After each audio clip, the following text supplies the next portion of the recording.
me, and I am here with you. My name is Avi Hoffman. I am the founder and CEO of YI, the Yiddishkeit Initiative, and this is the last event of our two-day YI Remembers Yom HaShoah, and we could not have finished our two-day commemoration with a more powerful, more impressive presentation as this reading of Signs of Life. Before I invite our creators and creative forces who brought you this amazing event, I just want to really acknowledge the incredible work that was done by the actors and the musical director, the editor and the director, Michaela Cohen, Michael Kreutz, Clay Cartland, John Barry Green, Brandon Holzer, who was my student at the University of Miami, Jay Savage, Jeffrey Short, Sabrina Lynn Gore, Jack Rodman, our narrator, Alyssa Fantel, the incredible creative force of Carol Fantel as music director, Roy Fantel as the editor, and the director of this incredible event was our very own Amy London.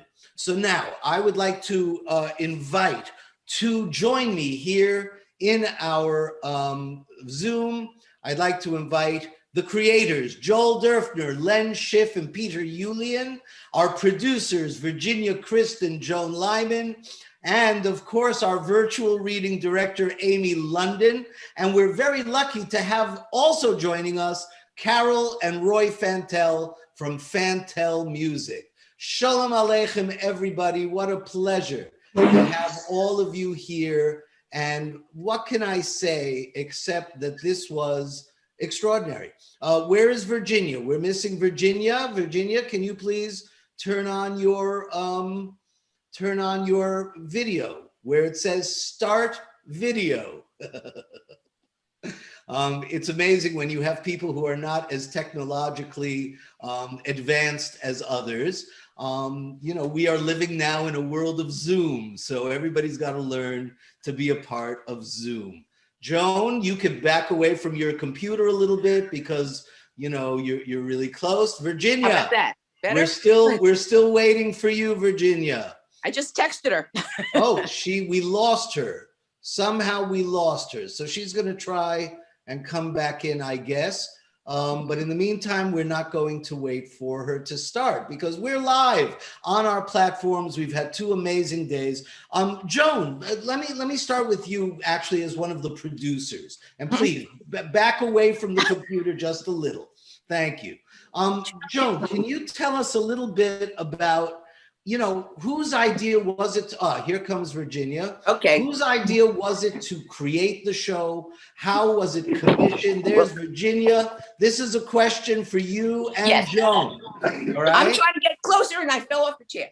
I don't want you to get closer. You're perfect where you are right moving. now. I'm not so moving. How did you come up with the idea for this amazing show, and what was involved in finding, commissioning it, putting together the creative team, getting it all together? And I love how you mix the contemporary with the past, with the art, with the music. You know, that is what really excited me the most. So Virginia, Joan, how did you guys make this happen as producers? Virginia, take it away. Can you hear me? Yes. Oh, wow. Well, I started by doing research on my family.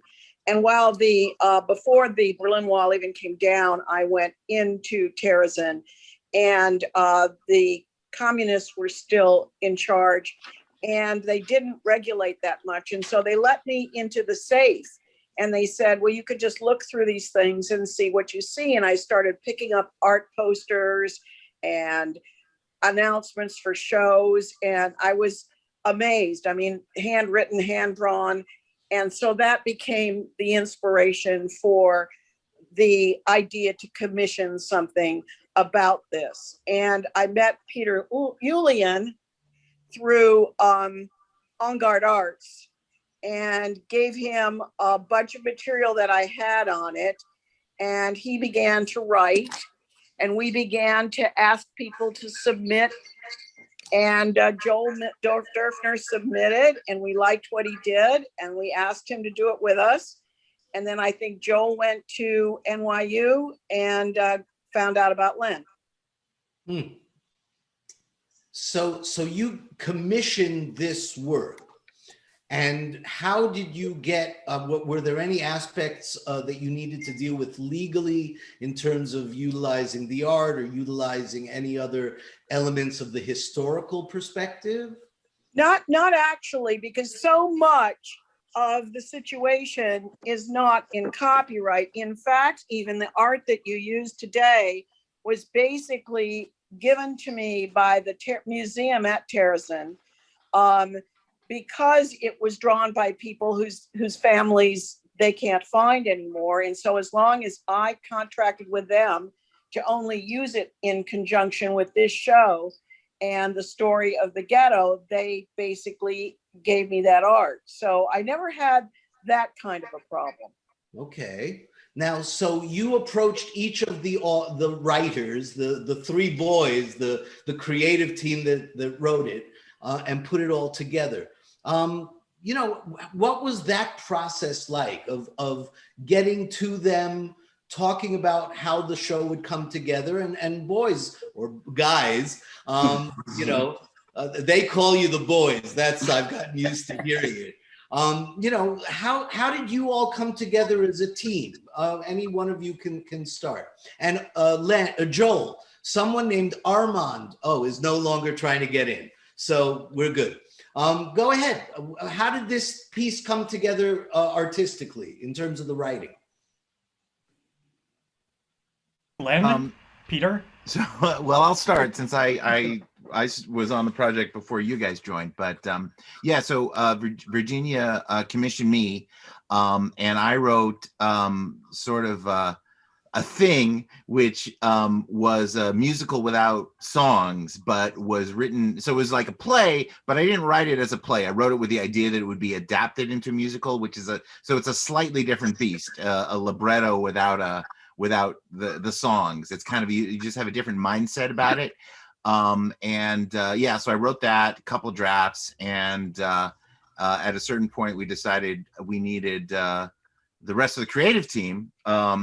I know Joel came on board first, and I think, Virginia, you tell me if this is your memory as well, but I think what we liked about Joel was that he had this great ability to write music that was accessible and melodic and beautiful and musical theater, but could also kind of draw on the tradition of like European classical music, which was part of what was you know, that was so prominent in Terrazin.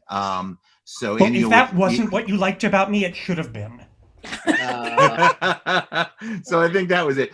You know, plus he's you know, such a handsome young man. That was the other thing. And then we brought Len on board, and I think that we all felt that this was a team where we could really, like, we felt we were in sync, you know. And ideally in a musical, it should feel like when somebody's speaking and when somebody's singing, that what they are singing is the same voice as a character when he's speaking.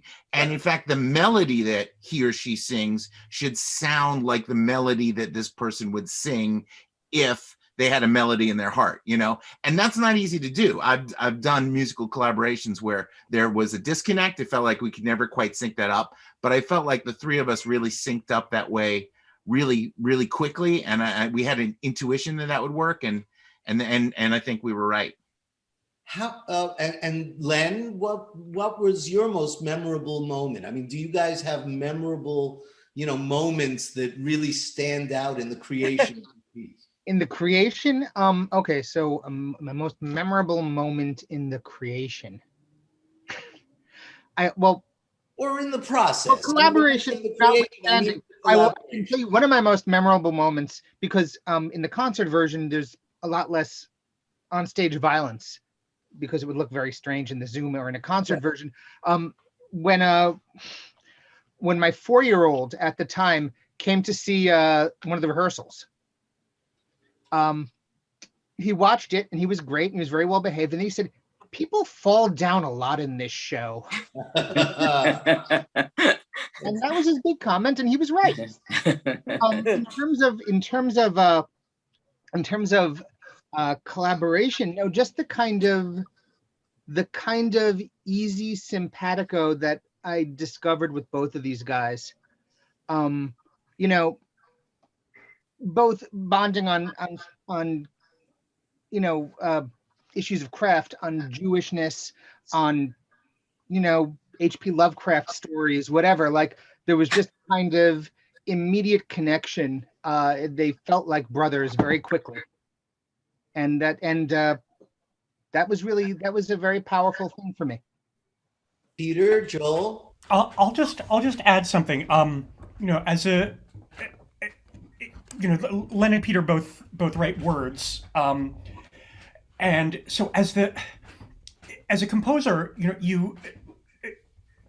you write music. You write different music depending on the words you're given. And I have a few different collaborators, but the music, from the beginning, the lyrics that Len sent me were immediately, the music practically wrote itself. And it told me what it needed to be to fit with Peter's book.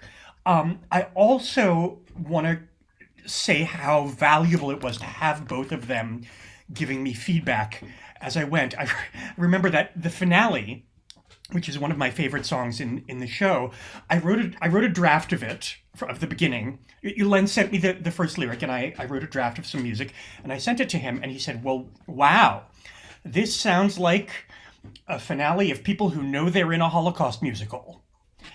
And I was like, okay, well, that is not what we want, so I gotta toss that, and I came up with something much better. And Peter too, they both kept me really honest, which I really, really appreciated.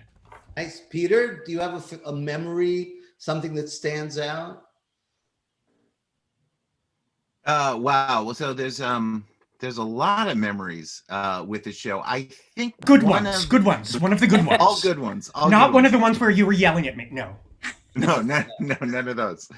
I think one of the most vivid memories for me was the workshop that we did in Washington State at the Village Theater. Yeah. And the reason that stands out so much was because it was the first time that we had really seen the piece come together and flow, and actors without scripts and stuff like that. And it clicked, right? It wasn't perfect. There were things we still worked on and stuff, but like at that point we said, we've got something here. And so that was a big moment for me. I remember feeling very, very moved by that, and also feeling like, like I talked about before, how the three of us were in sync. I felt like that production was really in sync. And that's not always the case. And sometimes productions are quite good, but they're not fully in sync. But that was when we felt like we had an engine to the show that was going to work. So that was a big moment for me. So I was going to pick up with Joan and Virginia, and Carol and Roy and Amy. I promise I'll get to you guys. But I still want to get a little bit of the background of the development of the piece. How many workshops? How long did you work on it? How many rewrites? Joan, when did you get involved, and where were you able to take it? Okay, well, I'll start the ball rolling. I guess you could say that Virginia and I were fixed up on a blind date by a mutual theater friend. I think it was in 2008, I think. Joan, Joan, it was Issaquah. It was that's right. Rob. That was It Rob. was Rob Hunt, who actually had been in charge of Issaquah. The director of the theater that Peter alluded to had come to my house for a luncheon. I had never met him before, but at the end of the luncheon, he said, you should meet this woman. You're very much alike. I said, oh, she's a loudmouth Jewish person? He said, no. She's from Chicago, but she lives in California. In any case, he gave me the number. I called her, and she was living in California. She still does. I was living in New York City at the time, and I had been volunteering at Amos Musical Theater, which is the theater which originated the show off Broadway. And I had been volunteering, and the organization was founded over 50 years ago by a fabulous woman named Rosetta Lenoir. Rosetta And Lenoir. I love you, Rosetta. okay, Rosetta. And its mission then and now is to produce new musicals showcasing minority perspectives and multi-ethnic casting, both of which were revolutionary. This was 1969. Right. Long before that was a talk of the current era. And so I called her, and a few minutes into the conversation, she mentioned that she had commissioned a play about terrorism. And here's a good place to address the issue. I've heard it pronounced three different ways: terrorism, terrorism, and terrorisine. In the show, we chose to use terrorisine, and there's also a reference to Theresienstadt. And for a lot of people, they don't realize they're one and the same. Theresienstadt was the German name for the town Terezin. So they're all the same place. Let's get that out of the way. And if you listen to the lecture by Robert Watson that preceded this, Terezin was a town that was founded long ago and was recommissioned by the Nazis as a place for the intelligentsia of Europe, the artists, musicians, philosophers, poets. So there was a lot of culture there, which was what Virginia alluded to before. So in any case, when she told me it was a musical, I said, well, have you considered it for submission to a Mas? Because that's our vision. She said, well, yes, I did, but I never heard from them. So I assumed they weren't, interested. So I made a long dramatic pause and I said, well, I'm the president of the board of directors of a Mas. Maybe I can help you. Lo and behold, luckily, the developmental production that Peter alluded to was playing at that time in Issaquah, Washington, which is a suburb of Seattle. And I said, well, I'll talk to Donna Trinkoff, who is the producing artistic director, and I think she's watching. So hi, Virginia and Donna. Hi from Virginia to Donna. And so I said, I think this is something we should do. And Virginia was nice enough to say, listen, the play is running now. I can put you up. If you fly out, you could actually see it, which is great, because sometimes you commission a show or you option a show when you haven't seen it. You're just doing it from the page. We went out on a Wednesday. We flew out early in the morning to Seattle. We saw the show that night. At intermission, I was so moved by it. I turned to Don. I said, and to the best of your knowledge, has a Mas ever done a Jewish themed play? And she said, no, I don't think so. I said, well, we're starting now. This is the one we're going to do. That's how I came on board. Wow. This was shared. It was Virginia, can you tell us a little bit, before I move on to the other creative forces here that created tonight's performance, how long was this project in development? How many workshops did it have? Peter can probably help me. Quite a few. I think once the three of us were together, I think we did a couple of workshops at New York University. I'm sure Joel remembers that. Then we got Melting Pot Theater to do, to put us in Preludes, where they just showed excerpts of several musicals in one evening. And because of that Preludes, Rob Hunt came from Issaquah, Washington, and saw that at Preludes. And so I met with Rob several times and got him to agree to try to help us develop it, bring it out to Issaquah to develop it. By that point, and the boys will probably know this the same, but I think at that point we had done probably 3 or 4 workshops in various locations and done the Preludes musicals. And then we did the show for 2 summers, 2 different times in Issaquah. And one other thing that Joan could mention is, in addition to Rob introducing me to Joan, because of the affiliation between Issaquah and Amos, we were able to get a National Endowment of the Arts grant because they were encouraging regions and New York to work together. Wow. And that's how it came together. And I don't know, and one other thing that happened before Peter was involved was in conjunction with On Guard Arts, before I met Peter, I went over to Prague and participated in a musical that was being created under On Guard Arts in Czech about terrazine. And so then I was able to see what was possible, and we weren't able to get the rights to that. And that's when I approached Peter. So I don't know, I don't remember, Peter, do you remember the year? When you first approached me, it was Yeah.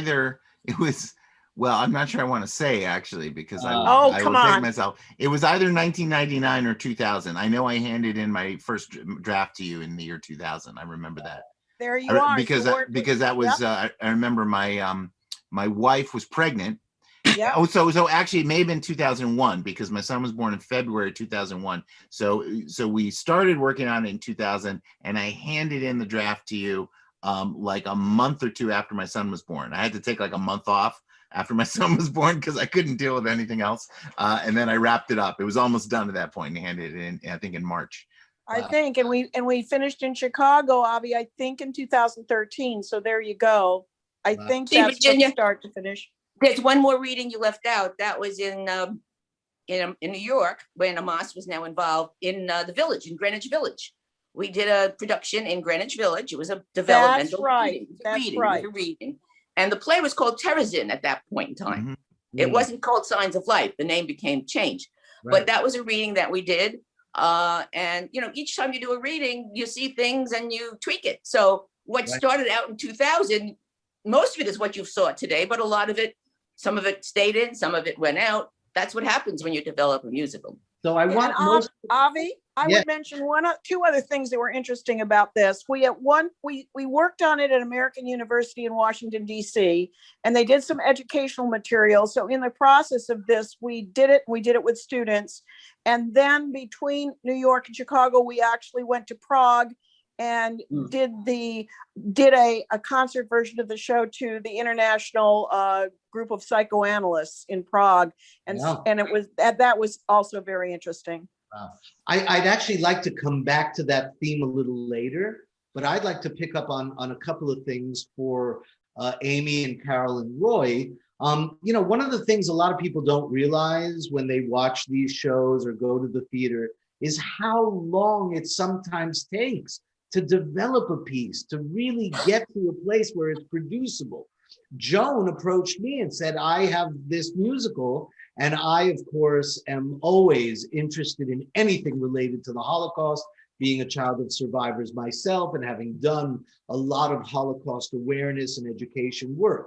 So I immediately went to Amy, who is our producing director in my right hand, and said, Amy, how about you directing this thing? So Amy, before we get even to the next level of difficulties with Carol and Roy, how did you go about taking this piece, knowing that it couldn't be a live production and it couldn't be a live reading where we have people sitting around together, that it had to be a virtual reading? How did you approach it? How did you cast it? And of course, you and I talked about bringing in Carol and Roy as the best team we could possibly get for something like this.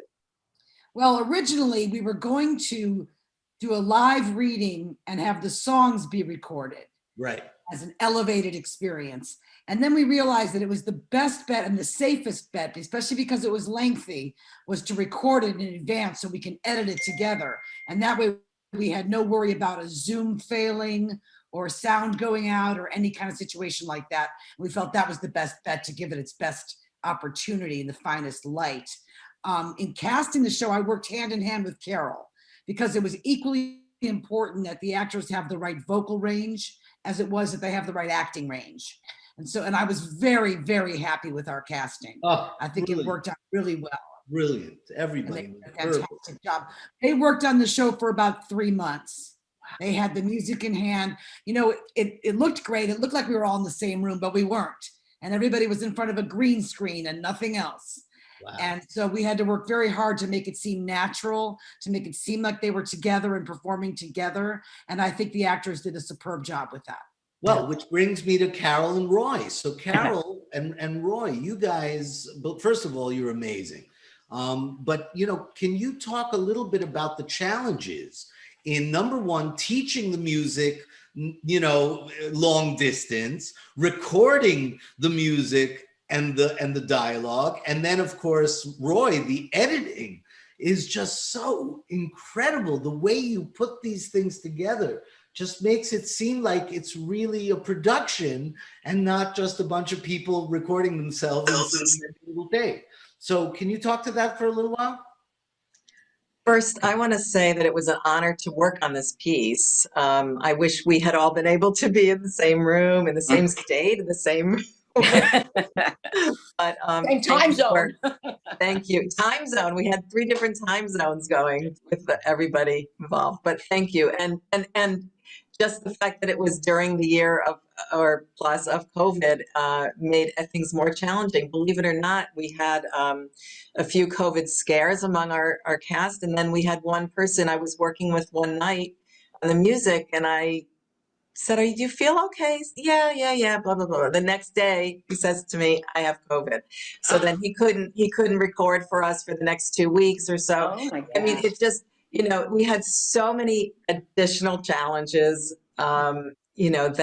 that you just don't have under normal circumstances. But that said, everybody worked so hard on this because we didn't have a lot of time with the contract that we have. We just, I met with them once or twice on a Zoom call, went through things. I made recordings of all their vocal parts to help them learn it, gave them notes about when to cut off and all that. But, when you're recording, listening to something and, listening to the music in your ear, and you've got to deal with lighting and turning the recorder on and off. And, there are just so many additional elements that people had to deal with. And then, of course, Roy had to deal with things like people maybe turning off their video too soon before their character left the scene, or coming in later. And we had to go back and ask people to record a couple other things.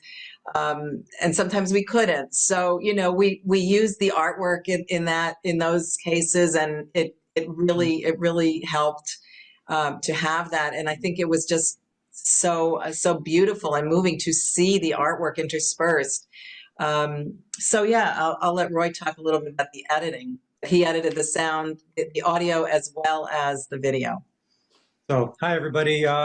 First, also, if I hope some of the cast is watching, congratulations. You all did an amazing job. Thank you for your hard work. Amy, also wonderful job. So, this year has been an immense challenge. We've been trying to create a lot of virtual events.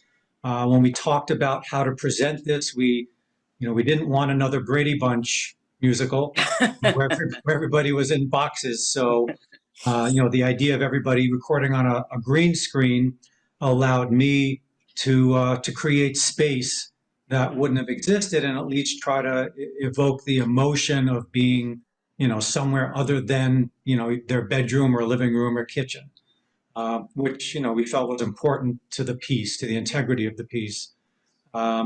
So that was, so as Carol mentioned, everybody records in a bubble.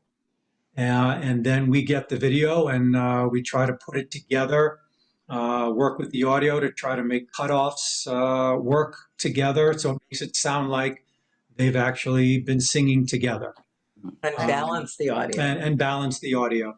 And I loved how you used color and black and white, and you went, into the photographs and into the imagery, into the artwork. It really quite brilliant. So what do we think is next for Signs of Life?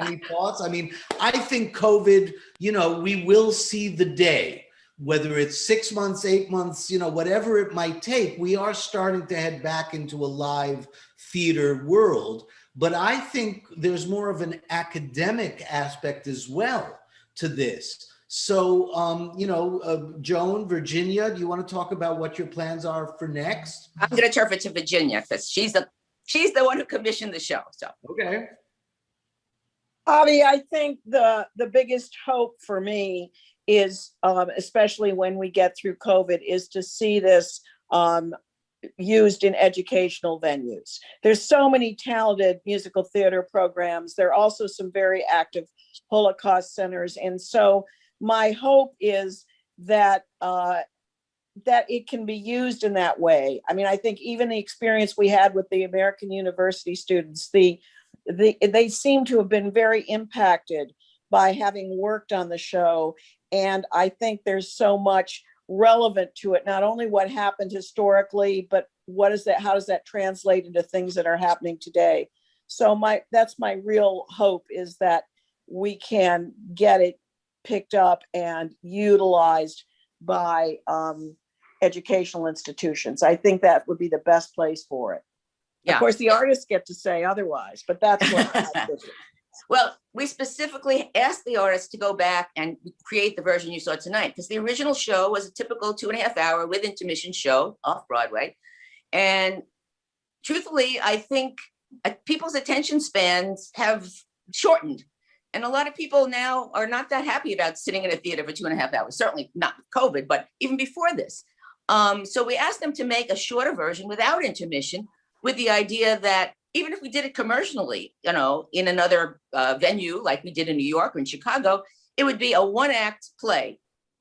This was 1 hour and 48 minutes. I didn't realize it was that long, but even that's a little bit long for an intermissionless piece. Yes, it was, but I'm glad it was, because now people got to see the extent of it. So Right. The idea would be that we would market it. It could still be done as a commercial vehicle. We're not negating that aspect of it, but those of you who watched Robert Watson's lecture previous to this heard him say, and Avi was having a dialogue with him, how do we get young people today to understand the import of the statement "never again" when so many people deny the Holocaust? Right. And I guess he gave the example of it's teaching them. He's a professor at Lynn University, and he explained that he does a civics course, a civility course, because we've lost civility in this country. And I think that's been exemplified by what's gone on in the last couple of years. And so the idea would be, this is a perfect vehicle to not only teach them the history, of what went on, but the larger scope of man's inhumanity to man, and the questions that you talked about, how can such evil exist and how do people stand by? And using theater as a vehicle, to me, is such a visceral way of getting a message across. I call it edutainment. It's education and entertainment. And I haven't shared this with anybody, but I have an idea, and hopefully everyone here will agree with it. I met Robert Watson on a cruise. It was a Jewish heritage cruise on the Rhine River. This was June 19th. He was the guest lecturer. So every night he would give lectures about the various places we were going. And the next day, a local guide would take us on the tour. And at night, there wasn't much entertainment. So in the cocktail lounge, we would get together, and even on the bus going from place to place, we always wound up in the back of the bus together. I don't know why. And in talking to him, that's when I got the idea of doing something that could be done in Florida, because by that time I was living here. I had met Avi many years ago when we were trying to do the show off Broadway, because we were trying to get people in Florida, because there's a great demographic for it here. And Avi at that time was involved in having a theater. And so I've known him for many, many years, but we didn't reconnect till I moved to Florida. I'm now a resident of Florida. And so Robert was very agreeable to coming on board. Well, I think he mentioned in the lecture, he's going to be a guest lecturer on another cruise in June of 22, right. Hopefully pandemic permitting.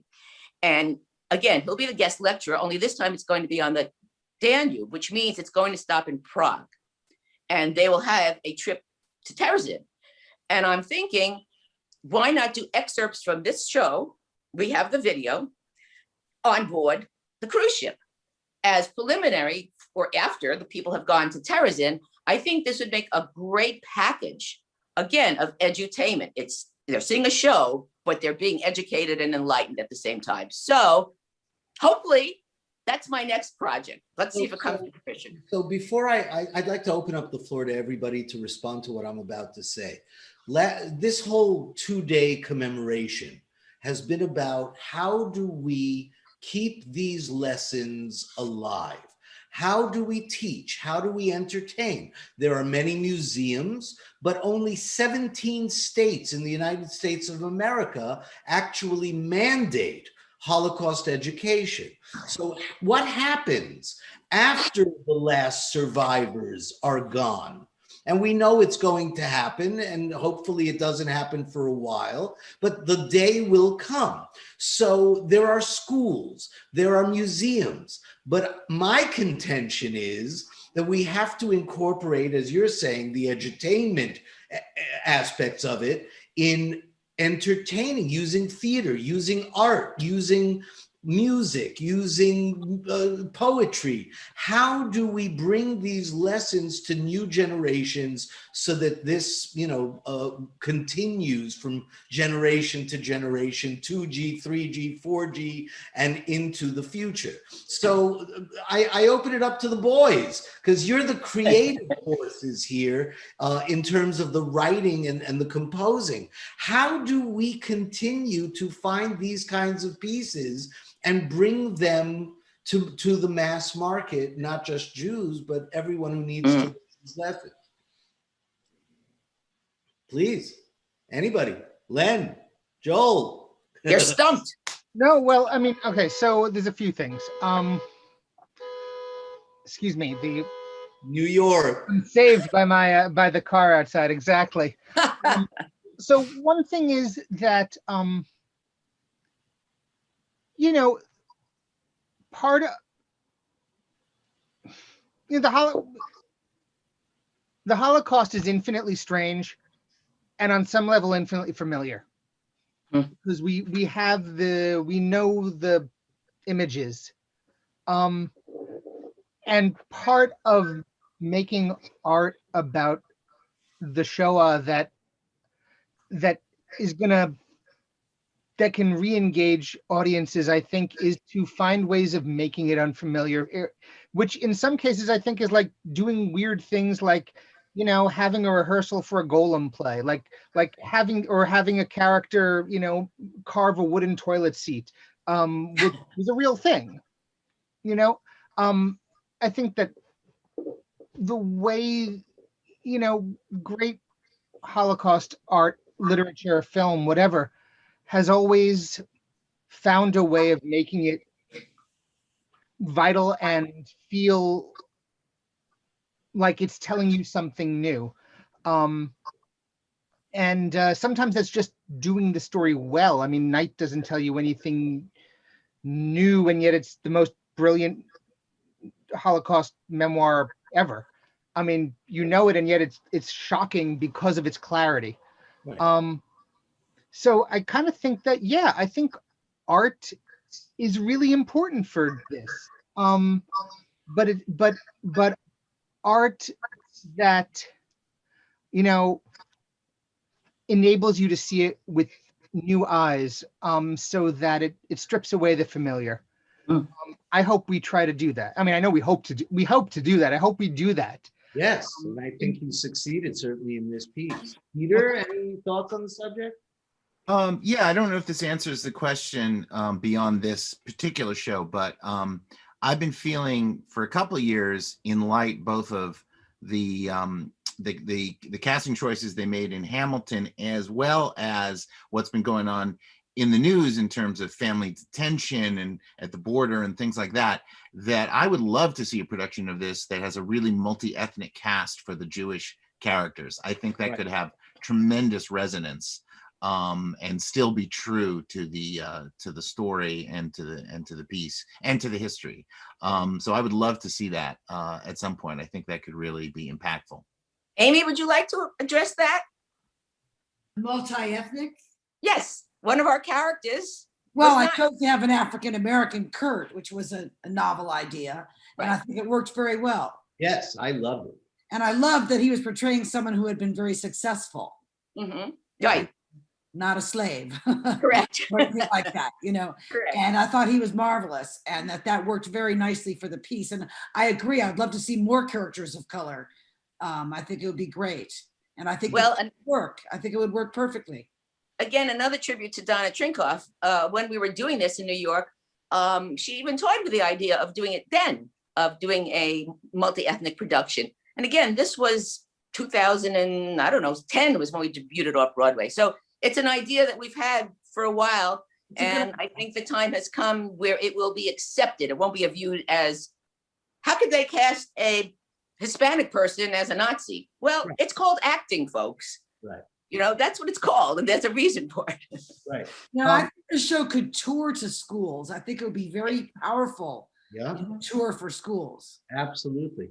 I want to ask Carolyn Roy something about the process with the cast. So I'm curious to know how much education, since we're talking about the educational aspect, how much education did you feel you needed to provide to the cast when it came to learning about the material, understanding the material, understanding the history? And Amy, this is a question for you as well, as the director. How much did you have to help them to get into this milieu, into this field? Well, I can tell you that one of the things I talked about at length was the pervasive feeling of fear that at any moment somebody was probably watching, listening, writing something down, taking someone away, that you never knew when. That's the experience that we don't know in the same way. Right. There are similar things that are happening in the world, but they're not happening to these actors right now. And so we talked about that at every rehearsal. Who's listening? Be careful. Sotto voce, you know, and be careful who you're close to. And I thought that was very, very helpful to the actors. Right. The interesting thing that I had to deal with was the Hebrew, singing in Hebrew. People who did not grow up speaking Hebrew or reading Hebrew. I think Jeffrey and Michael did an amazing job with that. They really worked on that, and kudos to them. We also found out that a few of our cast members who have Jewish relatives are not 100% Jewish and have Jewish relatives, and it inspired them to have conversations with their Jewish relatives, different generations, obviously, and so it was really moving in that way too. So I wanted to remind Virginia, she didn't mention this, but what inspired her, and Alvy asked us at the beginning, is what made you do this? Her paternal grandparents were at Terezin. So Virginia, would you like to explain a little bit about that? I mean, to me, that's the most moving part of this. We've kept their legacy alive because of this play. Well, obviously, that's the reason I started it, because it was my father's parents who were there. But in picking up what is being said now, I think that especially multicultural, there's so much to be learned from that experience, and for people of different backgrounds to be able to translate that situation into other situations that they're experiencing today. I think that would be a really good thing. And to me, that would be as moving a legacy as anything I could think of, is to just translate that comprehension further, not only understanding it historically, but understanding, you know, what that experience does, because there are other people, other places who are having other versions of those experiences. Good point. Yeah, I mean, we were, you know, again, these entire 2 days of events that we have presented have all had different elements of the same conceptual attempt to find how we continue to pass this on. For instance, today we did an interview with Rabbi Rosalie Jarrett. She created an organization called One by One, where they started years ago bringing children of Holocaust survivors like me together with children of perpetrators, the children of the Nazis. And they brought them together in these seminars. And it's just stunning when you get, and in one of their seminars, one of the children of survivors' families were killed by one of the parents of one of the people who was there in the room. And they were able to come together and reconcile. So, you know, we also had last night, we had several readings of plays. One was called The Last Survivor. One was called The Last One, an epilogue, which is literally a monologue by the last surviving Holocaust survivor. And what do we do after that? So we had a representative from the United Nations who deals with trauma, who deals with genocide, who deals exactly with these issues. Not only, she too is a Holocaust child of survivors, but she helps the children of Rwanda and the children from Myanmar and the Uyghurs and the Yazidis. And, you know, we know that genocide exists in the world today. This is nothing new. It's existed throughout history. We had someone from the Holocaust Memorial Museum. We had somebody from the Heritage Museum. We had a 3G, a third generation, who did a documentary on HBO about her son talking to his great-grandfather about the number on his arm. It's a documentary called The Number on Great Grandpa's Arm. And that was on HBO. So, you know, the idea that we are trying to find these interdisciplinary ways to not only remember, not only never forget, you know, to me, never forget has become a little bit cliche. And it's used by, you know, so many different organizations and ways. I think we have to always remember. We have to find new ways to recreate. And so I'd like to put it to each of you as we bring this particular conference to a close. You know, how does each one of you see yourselves in the future finding ways to always remember, and whether it's in relation to this piece or any other pieces that you might be working on or might want to work on? Joel, it's been a while. Let's hear from you. Well, I'll say that, you know, and you're Avi, you know, when you mentioned the you know, kids of Myanmar and the Uyghurs and people like that, I think that I just am really, I try really to be conscious always of the fact that the people who were the victims of genocide in 1940s Europe, we as their descendants are not in the same position. I mean, I am living in a house in Brooklyn that I own.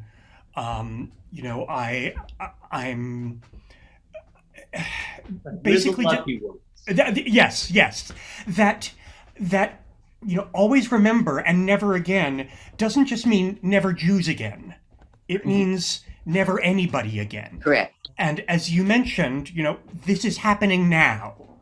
And I think that that's what I want to make sure to emphasize in, you know, in all the work I do, that, you know, it's not just, it shouldn't happen to these people, it shouldn't happen to anybody. And these people changes, the identity of these people changes at any given time. And we have to keep that in mind, and we have to always look around to see who it is and to be working for them. Which is why I love the idea of multiculturalism for this. You know, bringing different ethnicities, bringing colors and genders and everything else. Len, you want to jump in on this subject? You know, I'm a high school teacher. I'm an English teacher. Okay. Which means every year I do get to teach night to, you know, however many 60 ninth graders. And when I teach it, the first thing that I tell these kids is that not too far away, you know, the people who could tell this story firsthand will be gone. And that to study night, or to study any Holocaust memoir, to study the Holocaust, is to take on something of a sacred trust, because you have to be able to stand up and bear witness to truth when there are so many people trying to cloud it or outright deny it. And that some knowledge, just by virtue of its existence, comes with responsibility. And so, yeah, I mean, like 35% of the American public doesn't believe the Holocaust happened. Anti-Semitism and neo-Nazism is on the rise, not only in the United States, but all over the world. Anti-Asian. I mean, we are living in a world that is going backwards. And in many ways, it's up to the artists. We are the ones who need to try as hard as possible to bring these lessons to a way that touches people, and makes them think about it. Maybe one person won't feel that way after seeing this show, maybe more, if you can bring it to students and have them learn these lessons. And there are so many, Man's Search for Meaning, Viktor Frankl. I mean, and every day we're discovering more, which is amazing to me. That even today we are constantly finding more and more. One of the things we did yesterday was Miriam Friedman rediscovering the art of her father, David Friedman, who was this amazing artist, but his art was lost. Much of it was stolen. Much of it was looted. And she's spending her life trying to rediscover and find her father's amazing artwork. Peter, what do you think about this? It's so interesting because I grew up. I am also a 2G, a second generation. My mom was what's now called a hidden child of the Holocaust. Yes. I grew up and going to Hebrew school and stuff like that. There was a real heavy emphasis on the Jewish people as the victims of the Holocaust, and that was very much part of my identity growing up. And when my own kids started their religious education, there was much less of an emphasis on that, both in terms of their educators and, to be quite honest, in terms of me as their father, not wanting their entire sense of being Jewish to be defined by the Holocaust, which is not to say that the Holocaust is not important and not something they should know about, but that it shouldn't, their entire sense of being Jewish. At the time, I didn't feel I wanted that to be only about the Holocaust. Right. But now, as you mentioned, we're seeing some kind of horrifying things about, like, what would you say, 35% of Americans don't think the Holocaust happened. So we're finding there's another side to this, which is that sort of de-emphasizing that has led to some unintended consequences. So I'm not sure what the balance is, but we have to rebalance that in some ways. And I'm also a high school teacher. I recently taught a unit on what's called indigenous futurism, which is science fiction written by indigenous people from around the world. In my unit, it was specifically Native Americans, because it was an American literature class. We read Dear John Wayne, the poem by Louise Erdrich.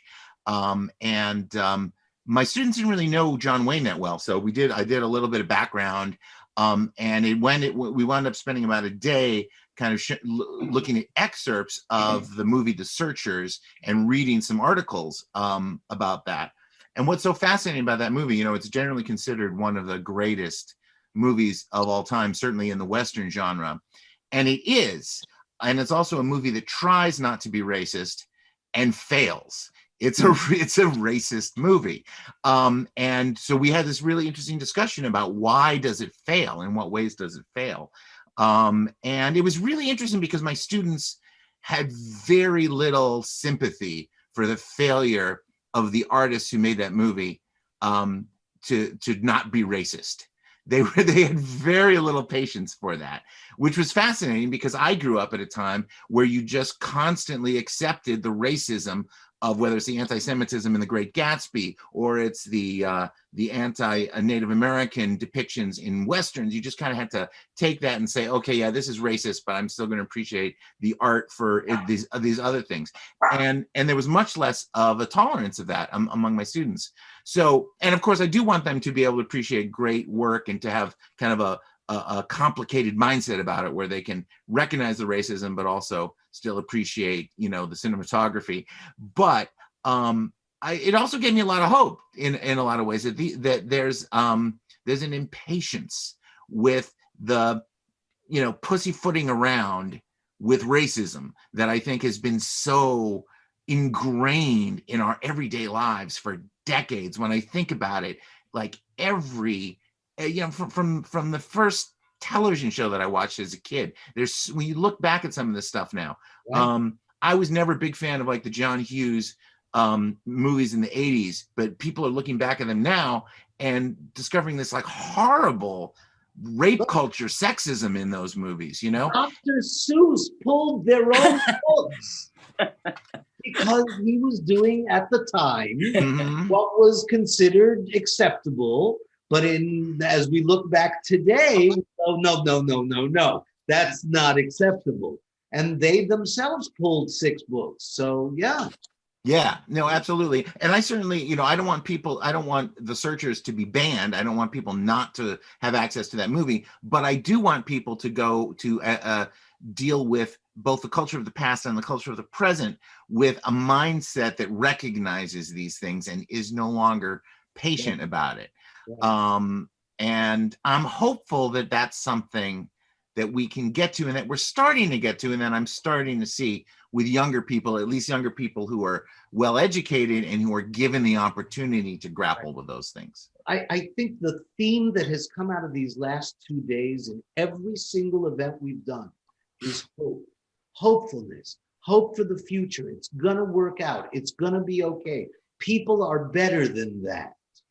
And we're going to be better. Carol, Roy, Amy, final thoughts on this subject, and then we'll go to Joan and Virginia to close us out. I think education is the key here.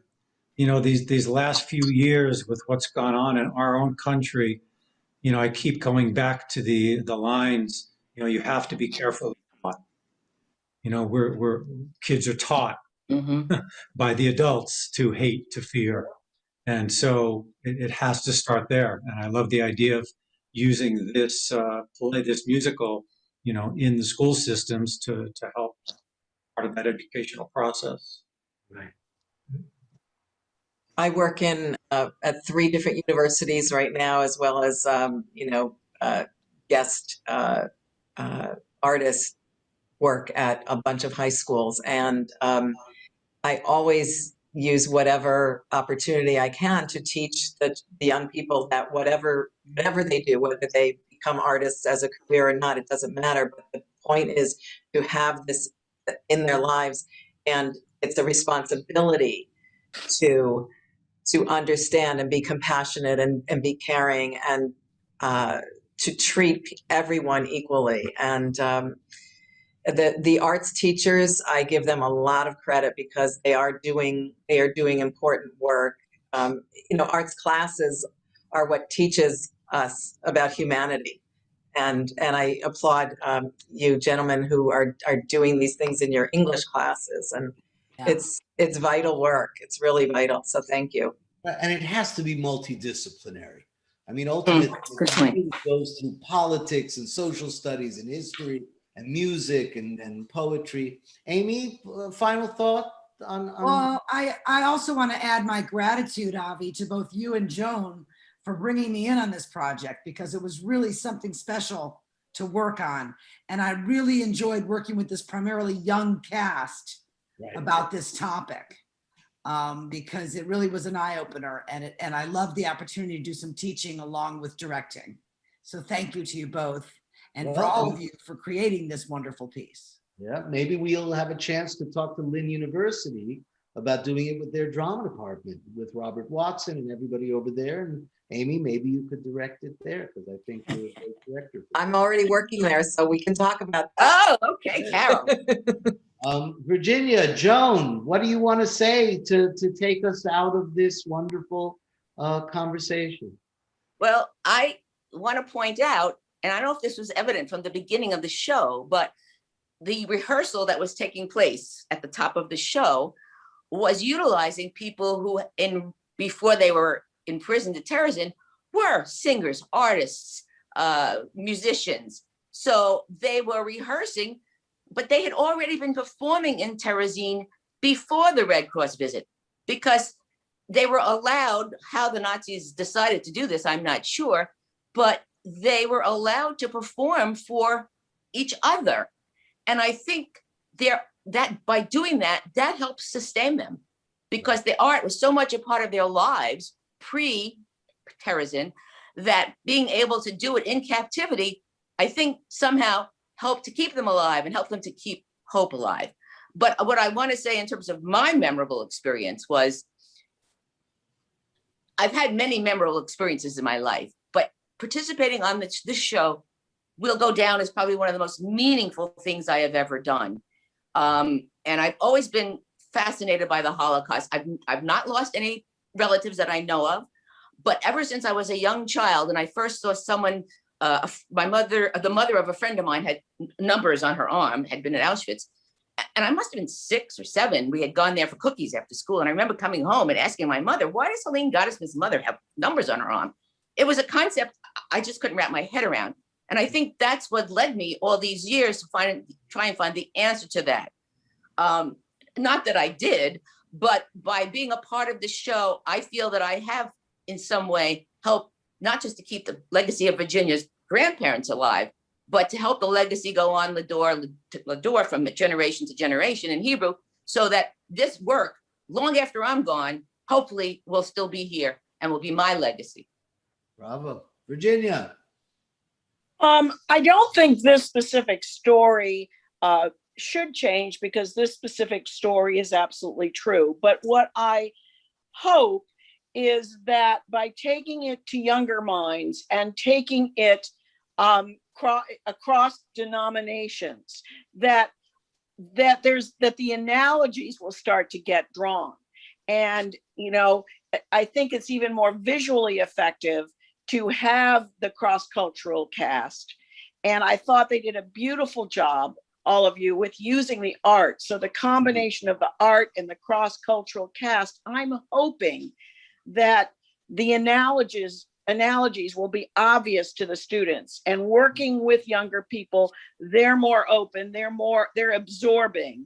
And my hope is that this play will translate down to the same atrocities with a different look, and more more intelligent, sensitive persons in the world to perhaps do something about it.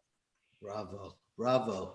Well, on that note of hope, I would like to thank all of you for your amazing creativity, for your amazing talent, for your amazing contribution to our 2 days of commemorating Yom HaShoah.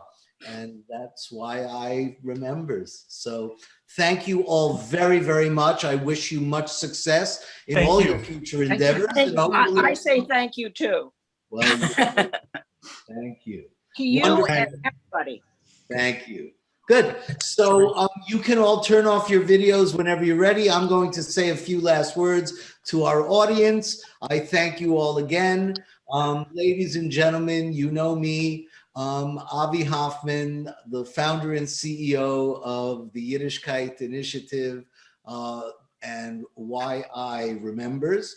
I promise that I will always try to find new and exciting ways to bring these stories back to life. We basically do 3 major events a year related to Holocaust remembrance and awareness and education. Kristallnacht in November, January 27th, the International Holocaust Remembrance Day, and of course now usually around April, commemorating Yom HaShoah. So at least 3 times a year, Why I Love Jewish will be trying to find more and more programming that we can bring to you. All of our programs are free, as you know. So if you have enjoyed and have been moved and you see it and you find a place in your heart to support our work, I hope that you will go to our website, whyilovejewish.org, and just click on the Donate Now button. We are a nonprofit, so all your donations are tax deductible, and there is no amount too small. And I mean that. We've gotten donations from people who couldn't afford to give us more than $3, but we've also gotten thousands. And so we are very grateful to our sponsors. We are very grateful to all the donors who are supporting our work.